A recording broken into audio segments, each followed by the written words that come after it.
All right, let's continue. I think not only me, hopefully also you think that the next part in the conference is super, super important because at the end, for us as families, it is super important to know who else or who are the other kids, who are the other parents, what are they having, where is that going? And we remember, every one of us, remember when the kids were still very, very little and we got diagnosed, the big question was in the room, oh wow, where does that go? And connecting to other people, parents, where kids may be a little bit older is such a big help just to get a little bit of a vision. Okay, where does that bring us and take us? For you as researchers, and I think, and I hope that this having a different meaning, but also an important meaning to give your research a face and a meaning. You got all a lot of meanings, but this is one meaning to say, hey, it's real, and everything that you do is ending up in a, hopefully for us, in a way to understand better and to ultimately find a cure for this. That's why we built in this break. We would like to welcome 4 of our patient families. First starting, Tammy, welcome on stage. Tammy is the mother of, well, I'm always forgetting every name. I need my notes. So Tammy is coming all over the way from Florida, joining us with Casadine, 23-year-old little lady who's not here today, but you will tell us a lot about Casadine later. We also welcome Jacob, also from the UK, Houston, Texas. Jacob, I'm working in aerospace. It's always Houston. So awesome. And your baby is not here today, but you will tell us a lot about your life. Then we have Kari. Kari came the longest way from LA, and you didn't come alone. You brought Corey, your 3.5-year-old little boy, who's with us today. He's somewhere around later today, right?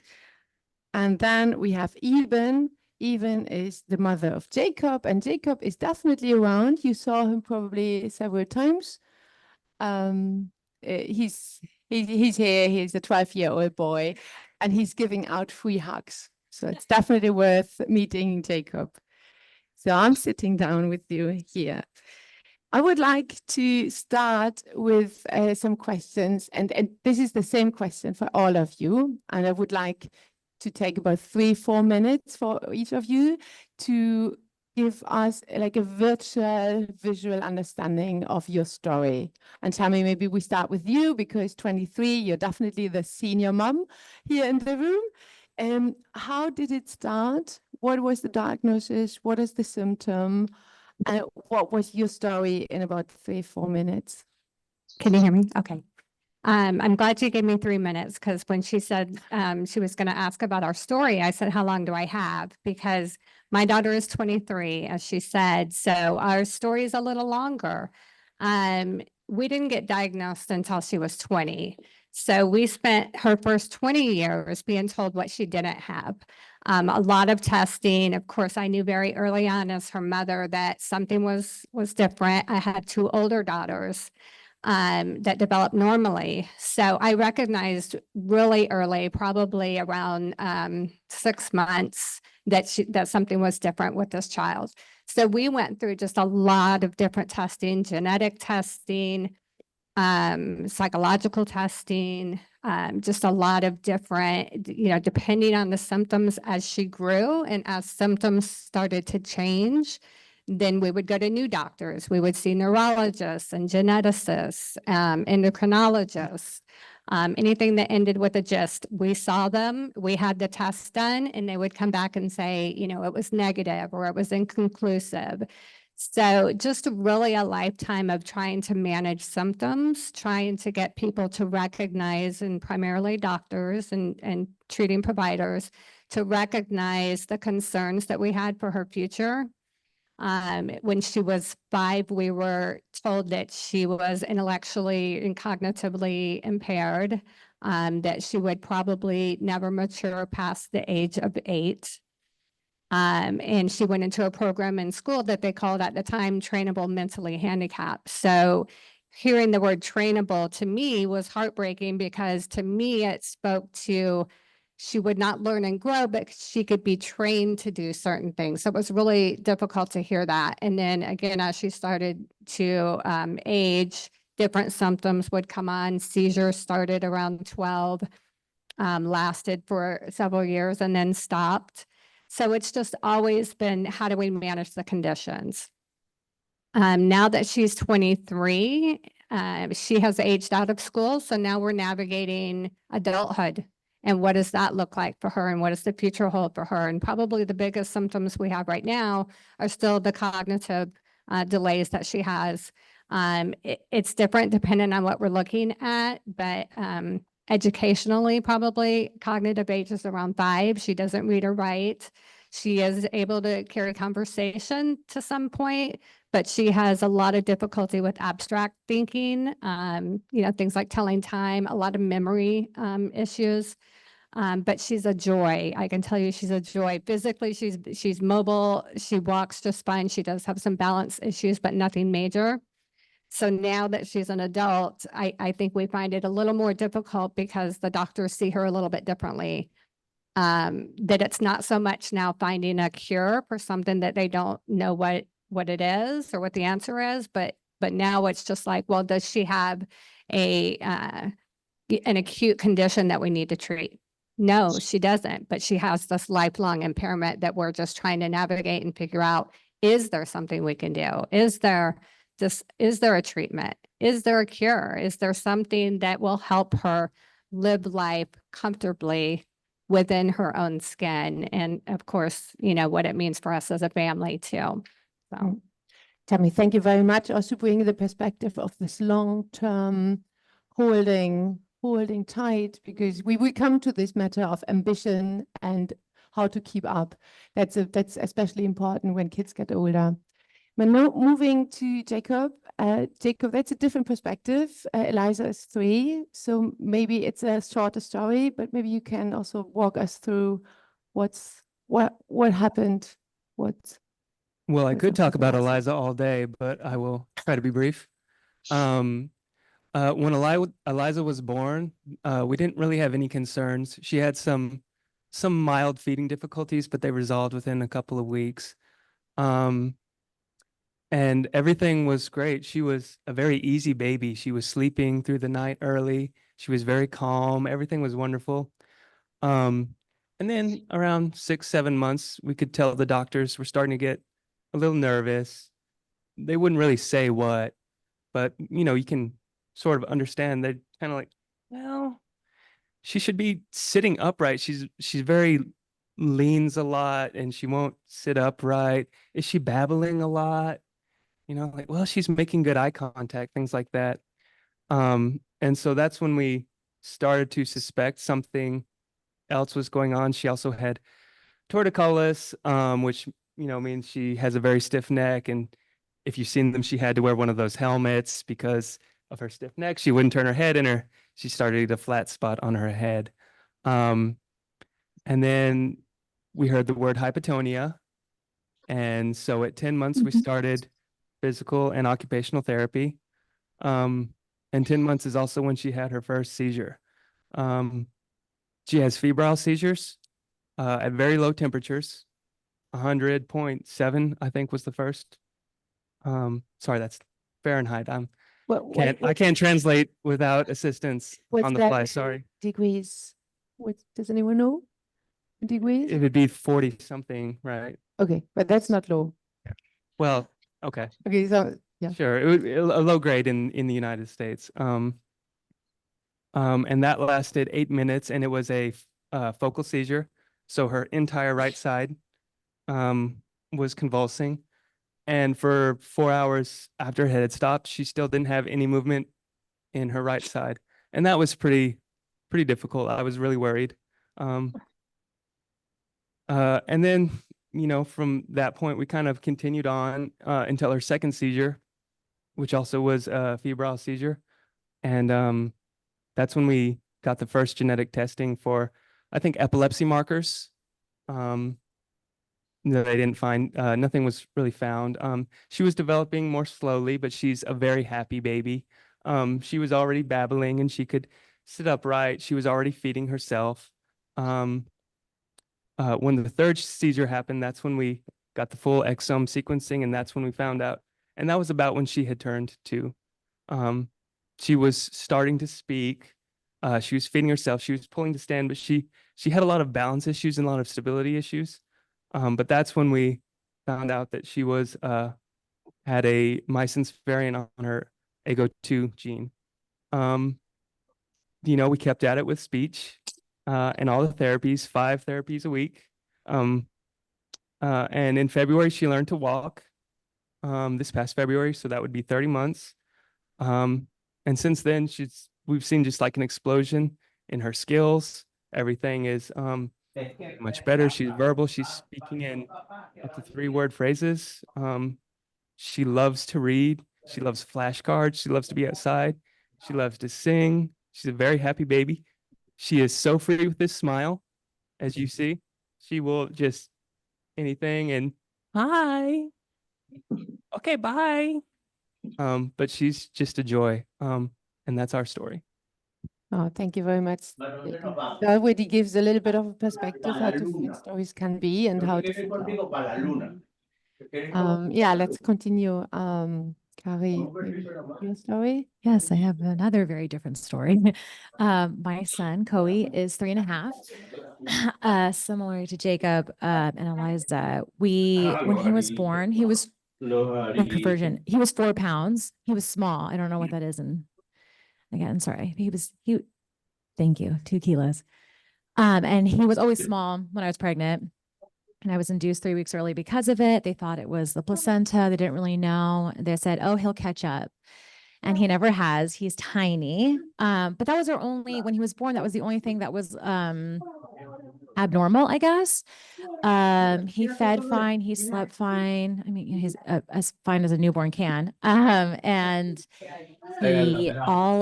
his motor skills were pretty much on time. Crawled, walked, all on time. The only thing for me as his mom, I noticed he just had like anxiety as an 8-month-old baby. I don't know how to explain it. I just thought that something was a little off with just the way that he reacted to other people and other kids, especially. But everyone, you're just an anxious first mom. So I kind of didn't really think about it. When he was 12 months, other babies started like saying their first words. He didn't. And I was like, oh, I was telling our doctor, like, he might be speech delayed. And she said, oh, well, he was born in early 2021. And she said, he's a COVID baby. They're all speech delayed. I said, okay. So I had to wait. By 18 months, it was clear he did have a speech delay. So I finally was able to get an evaluation. And this has kind of been Cody's journey the whole time. Oh, that is a little odd. Not enough to warrant help. Oh, that is a little weird. Not enough to warrant any testing. So actually through our insurance, he did not qualify for speech therapy, had to go through the state. And they said, yeah, let's do it. Oh, you want some OT too? He looks like he might be just a little like clumsy. Sure, we'll throw that in. So thank God for them. And then we got OT and occupational therapy and speech therapy when he was about 20 months old. And it felt like it wasn't doing anything for a while. And then maybe when he was like 2.5, the speech just exploded. And we just had in the States, they do early intervention until 3. And then at 3, the school district takes over your care. And we just had our meeting a few months ago.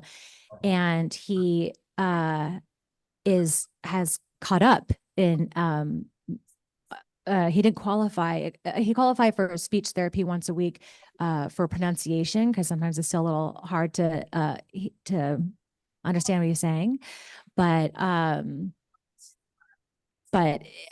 just kind of blown away that he's doing so well. He as far as the genetic testing goes, for our insurance, when a child is diagnosed, oh, I'm sorry, I should back up. So at 2, I push and push because again, the speech delay, the anxiety, I was like, something is not quite typical. And I didn't know much about autism, but I said, I think, could I get an evaluation for autism? Again, my doctor, I've seen autistic kids. He's not autistic. And I'm like, but something, I just know that something is not typical. I want to be able to have the diagnosis so I can get him help as much as, or services in school or whatever. And I think to prove me wrong, she's like, fine, I'm going to give you the referral to the developmental pediatrician. She's not nice. And we went and we did the evaluation, and the developmental pediatrician was like, he's for sure autistic. I was like, thank you. I knew it, which is great. And then because of, so our insurance automatically does genetic testing when a child is diagnosed autistic. And then they did, I think, like 3,000 different tests that all had a connection to neurodevelopmental disorders, and AGO2 popped up for us. And that was around like 2.5. And the geneticist said, hi, here's what we found. We don't really know much about it. We found this Facebook group for you to join. They'll know more than we do. I said, okay. And I joined and met all these amazing people, and just been kind of learning ever since. We have not dealt with seizures yet. I know that it, because you said Cassidy didn't start till she was 12. So it is something that's in the back of my mind. There's a lot of things that are in the back of my mind that, like, getting diagnosis early is so wonderful because you can join the community immediately, but it's also kind of scary because you don't quite know what, like, at the time Coey wasn't speaking, and I thought, oh, he'll never speak, because that's what I read. So it's just like one day at a time, with your own individual child. Because what I'm learning now here this weekend too is that, like, every kid is so different. Everybody is so different. So, yeah, Coey is obsessed with monster trucks, and he is the cutest, tiniest little kid you've ever seen. That's it. Thanks, Gary. Thanks, Gary. Thanks a lot for that. A couple of perspectives here that I liked a lot is, one is trust a mother's stomach feeling, because this is something that we see a lot. Obviously, it's your kid. Obviously, you know how it is, and getting this through diagnosis, getting this done with doctors, and this is so important. Second is diagnosis matters. It is important for people to know what's wrong. We know it's wrong anyway, so that doesn't help not knowing. So knowing what it is and give it a name and a face and a Facebook group even is something super, super important. And then also hanging and holding to facts that are out there in the room is, okay, I have this ego 1, 2, whatever. I don't know what it is, but there might be people I might be able to mingle and ask questions and to see. I will not see the future, but I feel a bit more home. So thanks for sharing that. Even the homie here from here. Tell us about Jacob. So thank you guys for coming to Denmark. We found the Facebook group about 2 years ago. We did not, well, 2.5, we didn't have time to make it to the conference, unfortunately, but we're here now. So this is awesome. I think I'm going to start my story a little bit different and bounce off your experience. Because, so a lot of you guys probably saw Jacob yesterday, and when you see him and hear him, he's a kid that's thriving in his own way. You don't doubt that he's actually, he's present, and he's there, and he's having a really good time, and that's infectious and nice. The thing about Jacob is that I'm not sure that it's difficult being Jacob, but it's very different being everyone around him. So that's our daily struggle and what we're dealing with. As our journey, I went 2 weeks overtime with Jacob and got, induced, I think, to get the birthing started. And then here in Denmark, we have, after 5 weeks, you get the eyes tested. And my doctor was sick, so I went somewhere else. And the doctor was like, I'm not quite sure that I got eye contact, so you should be aware of this. And I'm like, when I left there, I was like, you stupid old fart. you know nothing. You need to, my baby's perfect and you can't tell me otherwise. And then around 3 months, kind of a lot of questions started building up. So we couldn't really get the actual eye contact. He started laying like a banana, started being a little flat on the back of the head, laying on his stomach, did not agree with him and he couldn't lift his head. So we had a discussion with it's like a midwife, but after you give birth here. So we have consultancy with that. And she was like, okay, well, let's see what we can do. And we did a bit of physiotherapy. He also got a bit of chiropractic. And then one day in our living room, the physiotherapist was there along with the midwife. And they were both talking about this lack of eye contact. And they're like, let's call Sanne. And Sanne is someone they knew that dealt with kids with poor eyesight. And so she came out in the summer. Jacob is born in January.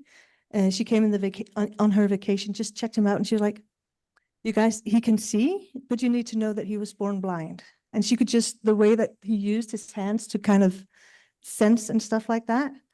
And because of that, that was something that they could probably, like you, like that was a fact that he had something with his eyes, and that kind of opened a lot of doors for us. So he got into a program with her for kids with poor eyesight, and that in that the professionals around Jacob, he's really likable, and they've been really helping us along and opening doors and giving him, saying, okay, so the next step and good development for him is to do this and this. Do you agree? And we're like, yes. And then they've actually been kind enough to do a lot of our applications as well. So we've been able to focus on actual being parents and going with the flow, and which has been awesome. And I'm so grateful for that. But that also has kind of a backside as to we're so focused on his well-being and on being his parents and navigating that. And he was 5 years old before I realized that this was not something that he was going to outgrow, because he had the psychomotor retardation development and he was a floppy child syndrome. And I thought, oh, okay, we're still searching for something, but he's just retarded. That's delayed. So yeah, so I didn't get it until he was like 5, and that was really hard on me mentally. And my husband had, he saw the writing on the wall before I did. So that was one thing. And then I think around 19, we got the genome sequencing because they couldn't find anything. So they ended up doing a different one where they do the pictures, find 5 errors. So they compared Jacob to his older brother and me and my husband. And then they were like, okay, a year later, we have the results. We don't know much about this, but this actually explains his epilepsy, which he also has, his motor development skills, his everything. And it was like, okay, good. So what do we do? Well, at that time, they could show us an article based on 6 people in Japan, and that was it. And then we started trolling on the line and thankfully found this group. So yeah, I think that more or less sums it up. But yeah, Jacob has now within the regular scope of eyesight, but he has a CVI. His perception of what he sees is not developed correctly, and it's for him always it's been like the hen or the egg. Okay, so is it because his poor eyesight that he doesn't move around after the toys, or is it because of his poor eyesight that when there's like a shift in the pavement, he sits down and crawls across it because he doesn't know if it's a level or if it's actually a step and stuff. And we don't know, and sure, some of it is, but that doesn't change the fact that he needs help and guidance through all these things. Yeah. Even thank you very much. So that's funny because Finn is also there is just the pedestrian step from pedestrian walk to the street, which is about this high, and he noticed, at least he noticed there's something, and then he sits down and crawls down, and then he stands up again. So that's interesting. So I would like to, because we have a lot of scientists here in the room, and we would like to make that also relevant for you. Just a very short summary from each of you, I hope it's relevant, to say, what are the explicit symptoms and the medications or mitigations action that you're taking? Maybe very short, popcorn it out, because it was a long story now for everyone, but maybe one of you can start, say, We have physiotherapy because we have a low muscle tone. We have, yes. Yeah, okay, so physical therapy, yes. Speech therapy, oral therapy, sensory therapy, which goes to all of the senses, both hearing, sensing, smelling, tasting, because if he doesn't get these once in a while, he'll start crawling the walls. And yeah, then he's medicated for epilepsy as well. He has different types of seizures. Yeah. That's the only medication. That's the only medication he gets, yeah. And then, Okay. yeah, and then we have the sleepless nights Oh, as yeah. well, yeah. So he's 12 now, and we still have like a baby that wakes us up in the night, so Yeah. yeah, Yeah. it's awesome. Okay. Carrie, you, Uh, any yeah, medications? No medications for Coe. He received OT and speech therapy. He does, hypotonia, I think it is. Again, not enough to warrant any whatever, but he's very, floppy in a sense. And his joints overextend, every single one. I don't know. Yeah, I don't know what that's called. He symptom wise, the speech delay was the biggest thing for us. So far, he doesn't seem to have any intellectual disability. He always understood, his receptive language was always excellent. He just had a delay in his expressive language. Again, he's 3, so we don't know if he'll be able to, reading isn't a thing yet, so we're not, he can't identify numbers and letters, but like he can't like read a book. So we'll see what the future holds with that. So far, no signs of intellectual disability. And physically, he's just 0th percentile his entire life, just very, very small, skinny, short. And I'm trying to think of anything else. I think that's our major ones. Okay, cool. Thank you. Thanks. No special medications, except we have a rescue medication for seizures because her seizures will last 20+ minutes. So we will do a rescue medicine. Also because all of her seizures so far have been febrile. So we are very careful with monitoring her temperature and giving her, Tylenol, ibuprofen for that if we notice something like that. For symptoms, the biggest symptoms were the seizures and the physical delays. She's now walking and feeding herself, but she has pretty poor balance and coordination. And similar to Coe, she, according to her speech therapist, she has pretty good receptive language, but is delayed in her expressive language, but is catching up. And she does physical therapy, occupational therapy, and speech therapy. For Cassidy, she did all of the therapies when she was young, probably all the way up until she was a teen, maybe. And then it kind of plateaued, and they won't continue them if you're not progressing. So then all of that stopped. But she did start ABA therapy, the applied behavioral therapy, when she was probably around that same time, 10, 12, up until maybe 15. We went through a really difficult period of aggressive behaviors, even, the eloping behaviors where she would try to, we would go to a store and then she would try to run off, and then we'd end up on the floor, having a meltdown on the floor as I try to, hold her in place. So that was a tough period, but the ABA therapy helped with that. And then as far as medications, went through a lot of different ones. We ended up on a mitochondrial cocktail at one point, thinking that was going to be this big help. I don't know that it ever ended up doing anything. She does have a cerebral folate deficiency, so she still takes leucovorin to treat that. And then her biggest thing is her anxiety. So we no longer take seizure medicine because she stopped having seizures. So she's on anxiety medication now, which seems to help a little bit, but it's also very hard to tell whether or not it's helping. Yep. Because she can't express that. Yep. But what we can see in all of these medications and therapy, you are treating basically the phenotypical, what's not normal, what feels not good, what isn't, brings the kid in risk and danger. So this is the thing that we can do, that the doctors can do. And then there is the other side, and this is also one of the reasons why we're here, is, and that's a that's a bold question. I'm not sure if we can answer that. I probably wouldn't be able to. Is the expectations on the other side, right? I mean, you are all scientists, you're working on the genes, you are probably the best guys in the world knowing what's happening inside these kids and inside these genes.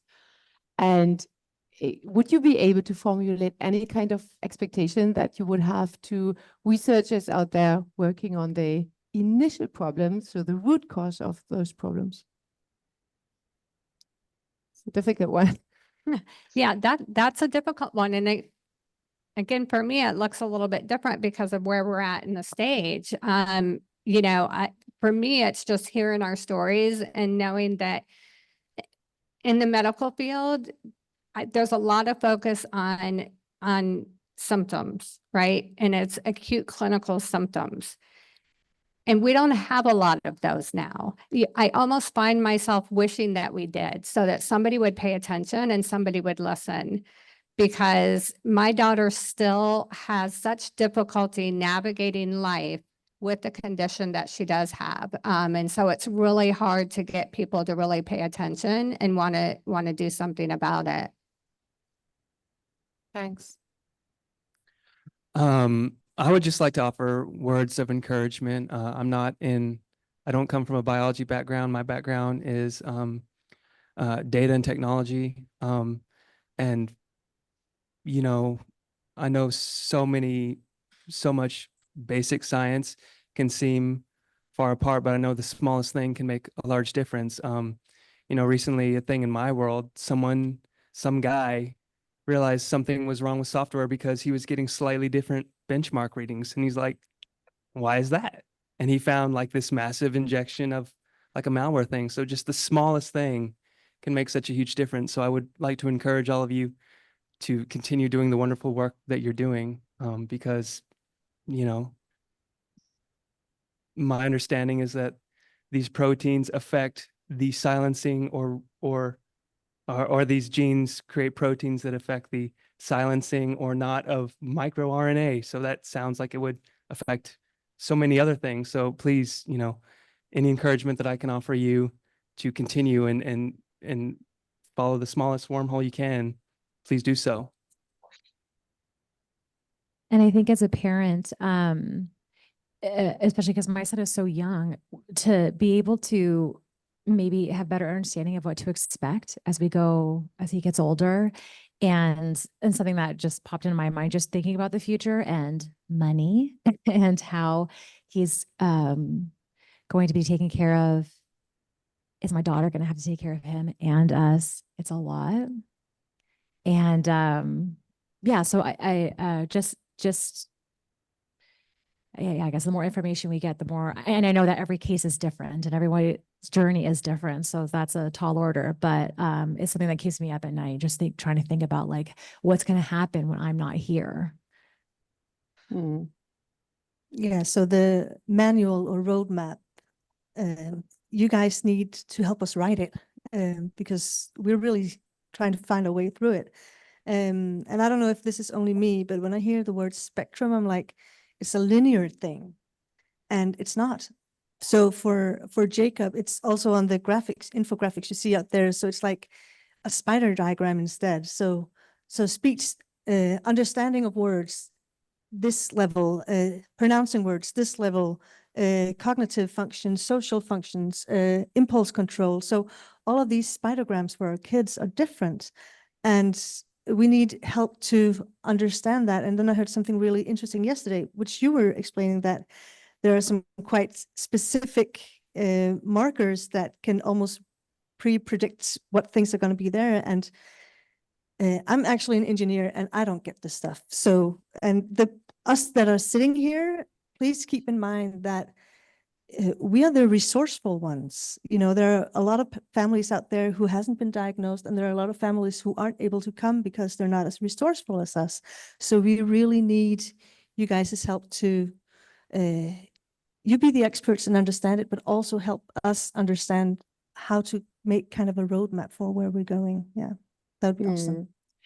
Wonderful, wonderful words. I think these very important wonderful words. And then I would definitely throw the ball back and say, open up to you guys and our audience, and just take it as a popcorn session. And popcorn is throw popcorn into the room. If you would have a question, or if you would have a wish on expectation on patients like ours, like parents, they are kids, right? But on parents, on us, what would you wish for? Or is there any specific thing that we can help to make things more transparent, or bring on the table, or help to ease your work?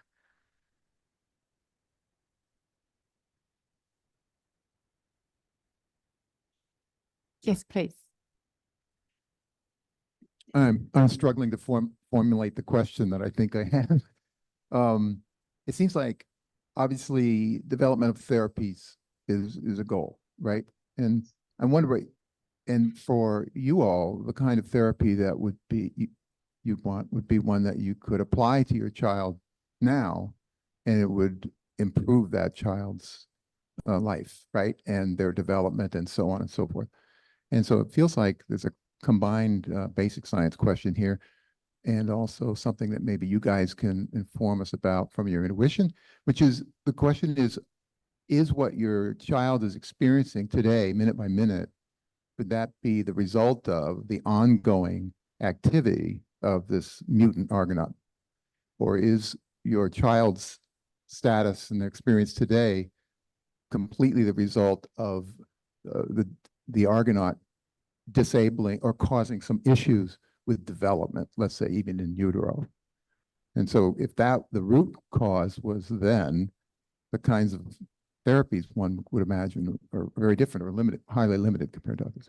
And so I wonder if you could, from your, let's say your maternal instincts or your paternal instincts, do you feel like that the, what is your child experiencing the ongoing activity of the mutant protein? Yeah. Now. Well, we do now.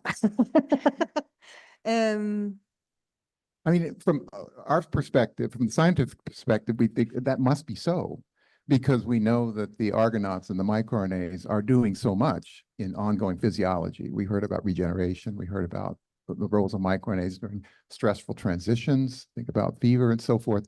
So our instincts tell us that it would be, that there would be an impact minute by minute, day by day from the mutant protein. You're trying to get at is whether there's a window to have a drug that will actually work, and whether there's a moment where it will be too late. I think it's a very difficult thing to answer without testing it, or at least from my understanding for other diseases. I mean, that's one of the things you need to show in animal models. Essentially, that's exactly what you need to test. Can you improve it? And is it the window that it closes or not? I think that's a tough one probably to answer. Yeah, I wouldn't know how to someone answer that. Yeah. Going like the changes. Yeah, I feel like, even though my daughter, maybe in the medical world has kind of plateaued in terms of her development, and she plateaued probably around 8 or so. She still has, I call them seasons. So we go through seasons of change. And unlike a typical child, when you can kind of think, okay, when they're a teenager, they're going to start to go through this season. And, when they get into an adulthood, they're going to start to go through this season. Unlike that, I don't know when that season's going to change until it starts to happen. And then I'm like, oh, okay, she just hit the teen years, which I think she's kind of hitting now. She's 23. So, as her mother, I always think that there is always room for continued growth. I have seen her vocabulary grow as she got older, when, others would say, okay, we can't do speech therapy any longer because it's not going to do her any good. I've seen her vocabulary grow. So I think that there is definitely, ongoing room, for change and for growth, whether it impacts her every day. I mean, the same as that development, I think the symptoms change too. And the anxiety maybe for me would be more produced by that kind of on a daily basis. So I see that so much more now. My daughter is still very young to say Um, I will say my instinct seems to be that there's maybe I understand that the proteins are working throughout your life, and so it makes sense that there would be different changes as you grow. I will say I think there may be some sort of early path dependency maybe, and that maybe if the intervention was earlier, sure, there's like a random walk, but within bounds, and that the earlier something can happen. Because the reason that I think that is because so much has opened up for my daughter since she's learned to walk, right? And so if that had happened, and so it's like, okay, if had that happened earlier, then more things, there'd be more sort of an open path. So I think that's what you're getting at, right? Sort of, does that answer from my perspective? Yeah. Yeah.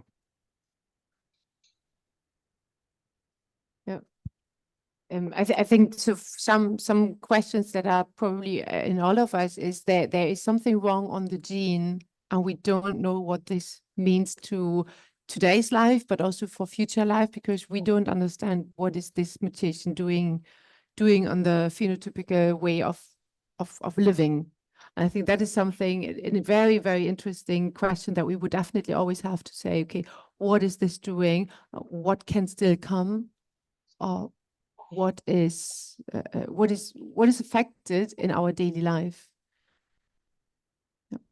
Yeah, please. I think this is maybe something more for there are doctors like Davor and medics who see patients in this room. It's maybe more for them than those of us who work in the lab. But there are obviously really big things that science and medicine can accomplish here: a cure, an early intervention, something that will reverse progression in symptoms. But there are also, small things. And so I wonder, like, what's something that, like, small that you would love, that if somebody like in the medical field could do for you today, for your child, that would make a really big difference that we might not have thought of as people who are thinking about the gene and the mechanism, whatever. Like, what's a small intervention that somebody who's helping you, like, care for your child, would make a huge difference? So we just also out on Jacob's poster, I hope that it's portrayed there, but a really, really good thing for us was that we just went through a process of everyone, also the professionals, getting together, however, not the clinical doctor, but everyone around him in the everyday. And we looked on Jacob from 360 degrees. So it was the school, it was the therapist, it was the speech therapist and everything, and also the lady from the municipality who does our funding and stuff. And it was mandated by the state. It's called a VISO thing. And that gave us kind of a roadmap, but it also gave us all a common understanding of what is this. And when you see Jacob, he's, he comes across as capable, and we laughed about it yesterday. We hide our car keys because he's seen for 12 years how you stick the keys into a car and you turn it on. So it's not that he understands what but he's seen the repetition so many times. So people have a tendency to also expect that he has certain abilities that he does not. And what was really eye-opening for us was the fact that, so his social development is no more than a year, and his impulse control is maybe 9 months. So when Jacob's done eating and throws his plate on the floor, it is not Jacob 12 years or Jacob who should know better, but it is impulse of a 9 months old doing that.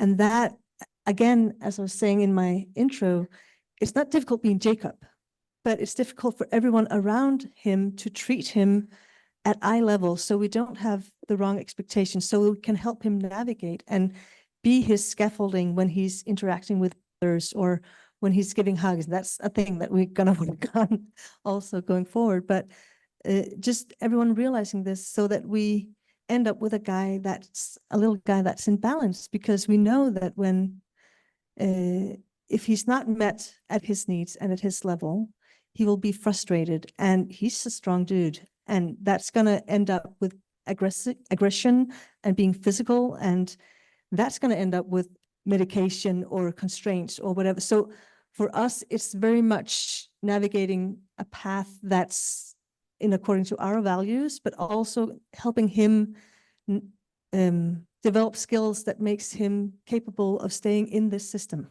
Right. Um, And then even that brings a new perspective into the conversation here. I'm cutting a little bit. We've got 10 minutes left. So, but I would like to bring a new perspective in. Just looking into the audience, if there's any more questions from your side, feel free to come up. Otherwise, we continue with a new perspective that I think even you brought already nicely up. The epilepsy, the hypotonia, so it can all be treated by something, right? It can be treated by medicine, it can be treated by a therapy. At the end, it is always a circle around the child. So if we imagine Jacob or Finn or all of these kids in a circle, and then there is an inner circle of a team around that child. And I think this is something I really would like to look at, because all this, there's a delta between a normal kid and to our kids. If we see how they behave, I mean, yesterday we've been running 3 times behind Finn, just not knowing where he is because he just runs away. This problem, I know and we have all different things, which requires a certain add-on care for that child. And I would be super interested, how are you designing your team around your kid? How are you managing this? How much you can give away and distribute work? How much are you dealing yourself with it? How much and how do you cope for yourself as well? That would be something. It's a different trick, but I think it matters a lot. So someone want to start? I'll just make it quick. So like they say on the airports or airplanes, you need to put your own mask on first. And it's very, very difficult, but we can't be there for our kids if we don't also make sure that we're there. And with the sleep and with the running after the kids, that's hard work. And it's a really big toll on siblings. He has an elder brother, and it's really, really hard on the marriage as well. But you need to kind of go open-eyed into that, and then do something that fills you up, like sitting here or whatever. Yeah. I'm still learning how to put my own mask on first, but I have Chloe's 3 and my daughter's 1, so I'm in the weeds right now. But for us, our support structure has basically been the therapist, because we live in Los Angeles. It's just my husband and I and our 2 kids, no family around. Our closest family is in Northern California, and luckily my mother's retired. She flies to us all the time and helps out no matter what. And that's a big help. But for us, it's just the therapist. And we're so lucky, so lucky that right off the bat, we got neuroaffirming therapists who were very child-led. They weren't trying to mold Coe to just like be, neurotypical passing. Like they don't put that on him. I think that really helped a lot. And we have a very good group of friends who just kind of understand and their kids love our kids, and so that's really nice. We also live in Los Angeles, which has its ups and downs, but it's very woke. I don't know, what's the word? Like, I worry about Coe, and all my friends are like, he'll be fine because everybody in LA is neurodiverse or is very accepted. So we're lucky in that regard as well. Yep. Texas is less so. We are 5 hours away from all families, so my wife and I are kind of on our own as well. So that's quite similar, and also quite similar is that I think the inner circle of sort of our team are the therapists, and it took a while to find the right ones. One thing, if there's medical professionals in here, I would urge you, please don't neglect your soft skills, because it can be difficult to have a situation where, for 6 weeks you hear there's so much progress being made. It's so great. And then you see the eval and then I don't see any progress at all, actually. So I'm fine hearing the truth, right? That's much more that's much better than to be disappointed, right? Because I can Yep. level set for a while. Anyway, sorry, back on topic. So again, it can take a while to find the right team. One thing I will say to the other parents is, you know, make sure that you can find people who can advocate for your child in the same kind of way that you can, and also that, you know, someone who, like, a team can change with time, right? My wife and I both work, so our daughter is in daycare sometimes, and she does well. She does okay. She does well in that. And she had some wonderful daycare teachers who would push her to practice walking.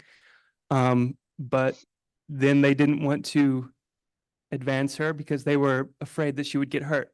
Yeah. And so for so long, she stayed with kids who were much younger than her and was not being exposed to what kids were doing. And you know, when she's so young, and when you say when her neuroplasticity is so high, it's important to push as much as she can take, right? And no further, but to sort of maximize what she can to make sure she's exposed to that. So Jacob, that's an interesting perspective to bring in with this spider diagram to really see, okay, what is the mental age? What's the body age? What's the age of speech? What's the age of emotional intelligence and so on? That's a different discussion. Quickly, Tammy, you're in our team, and then we would like to close with a little exercise where you can also prepare for a sentence if you want.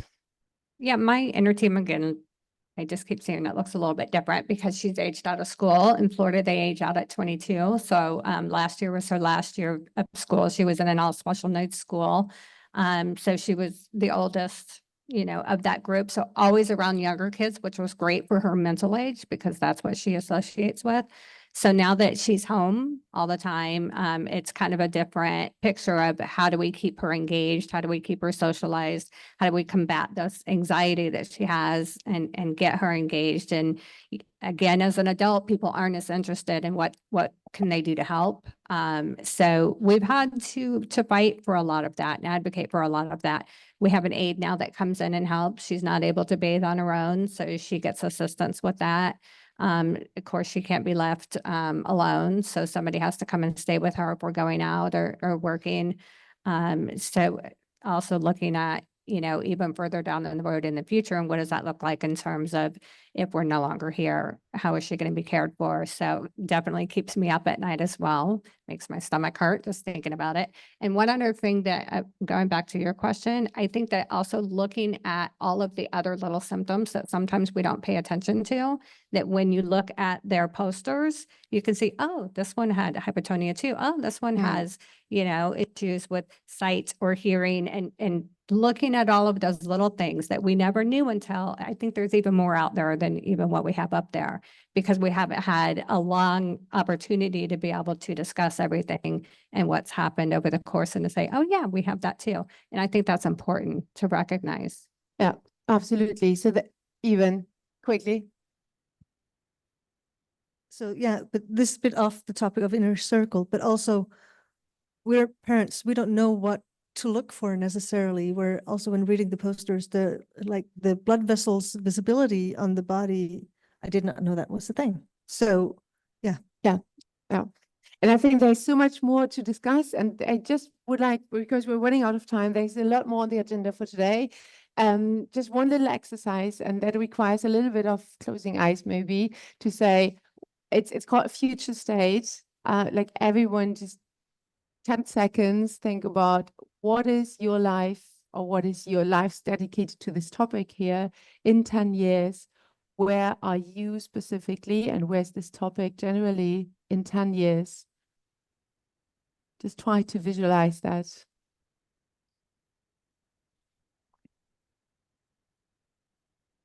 Like a time machine. No, for the scientists hearing all this, where are you in 10 years? Where's the topic in 10 years? And where's your life in 10 years?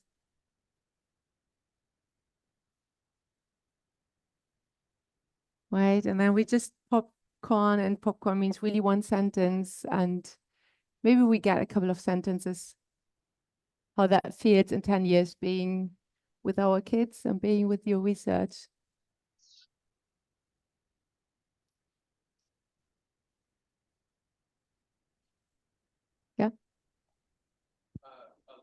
part of my hopeful picture.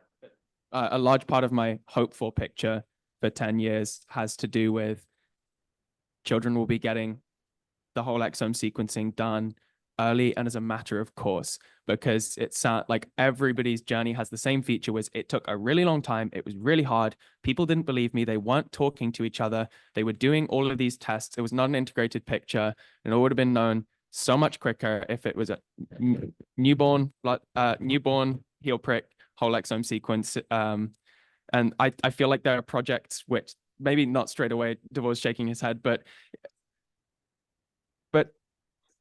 yes, after the first symptom, I think the easier access to that with project, there are people in this room who are leading projects for their institutes and their areas to try and make that happen. And so that's like a huge part of my hopeful picture for where 10 years are. That's got nothing to do with my research, but that's what I was thinking about. Yeah. Yeah. Okay. Early on diagnosis. Anyone else wants? Doesn't have to be long. Oh, I'll have to be long. You're okay to be long. So as the colleague just said, we need early diagnosis. We need this to be happening in many more countries than it is happening now. What we are also doing now, we are trying to convince the neurologists to send us also older patients. Because what you're also observing is the patients get lost after the age of 18. You don't have, like there is no specialist that you can refer to.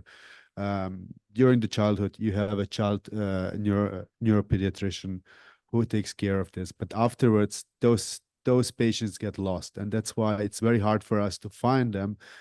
They do not get genetic testing.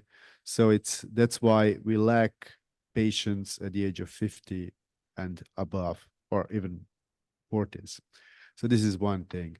Of course, we hope that we will understand better the clinical spectrum. And for this, obviously, we need also the older patients. We hope that we will understand also better the molecular mechanisms.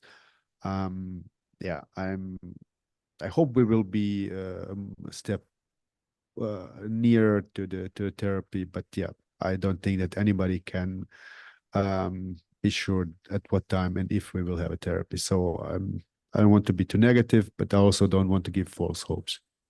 Thanks. And now, you, 10 years from now? That was a really scary exercise. I don't know, it can go in several directions, but my instant feeling is worry. And that does not help me, and that does not help Jacob. So I'm going to focus on today and getting through lunch. Thanks, even. Yeah. Yeah. That is probably something that I would have also answered to that question. Yeah. Yeah, very good. Same. I'm a very anxious person myself, and when they, when the geneticist was like, here you go, we know nothing, I was like, well, no, you have to know everything, because I need to know everything now, and I need to know exactly how every day of my life is going to be from now on. And of course, that's not real life anyways. So in my own therapy, I've been working on, again, just staying present for the day. And yeah, just taking one day at a time. Okay. I can't look 10 years ahead, because no, that's okay. 10 years from now, I hope to have Eliza in an age-appropriate sort of school program. With our siblings, we'll be sort of a full family approach to making sure everything's okay. I will stay involved with this, and probably quarterly, I will check NCIB and bioarchive to see what you crazy cats are up to. So, yeah, I know about that. So, As much as I would like to remain in today, and I do when I'm with my daughter on a daily basis, I have to think of the future, and it's a very scary thought. But 10 years from now, I see that I will have found a place that will love my daughter as I love her, and that will care for her as I care for her, that will understand the special little quirks that she has, and that she'll be happy there when I'm no longer here. Wonderful. Wow. Thank you very, very much. I think that was a very insightful but also emotional panel. Thank you for the participation from the audience, for everyone who gave us your thoughts and thinking. For us, it's time now to go for lunch. I think we're cutting here. There will be now a lunch break coming up, and after lunch, and I'm looking into Nora's direction because we normally had 2 o'clock to continue. I think we're a bit over